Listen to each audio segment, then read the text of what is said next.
1356 সাল পর্যন্ত এক একটা জেলায় 5টা করে স্কুল খোলা হয়ে গিয়েছিল জানো। তারপরে লাগলেন মেয়েদের জন্য স্কুল খোলার কাজে। তা ধরো 6 মাসের মধ্যে খুলে গেল 35টা মেয়েদের স্কুল। কত বাধা যে পেয়েছেন এই কাজে তা বলতে গেলে রাত পুড়িয়ে যাবে। ওসব কথা আমরা তো কিচ্ছু জানতাম না। আপনি বরং এখানেই একটু বসুন, আমি ততক্ষণ স্যার ম্যামদের কাউকে ডেকে নিয়ে আসি। হ্যাঁ ওরে না না, খবরদার।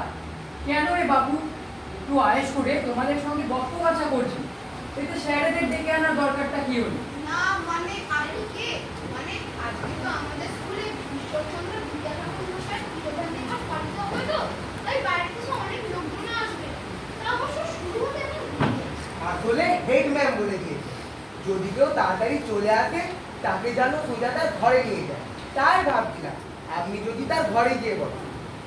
ওগো না গো না, আমি অত বড় সড়ো কেউ নই যে একেবারে হেড ম্যামের ঘরে গিয়ে বসবো। আমি এলাম মানে হঠাৎ তোমার এই প্রশ্নটা কানে গেল, তা ভাবলাম উত্তরটাও শুনেই যাই। কি প্রশ্ন? দেখো কাণ্ড, নিজেই প্রশ্ন করলে আর নিজেই সে কথা ভুলে গেলে। ওই যে তুমি বলছিলে না কোন পরিচয়টা আগে হবে, দয়ার সাগর না বিদ্যাসাগর?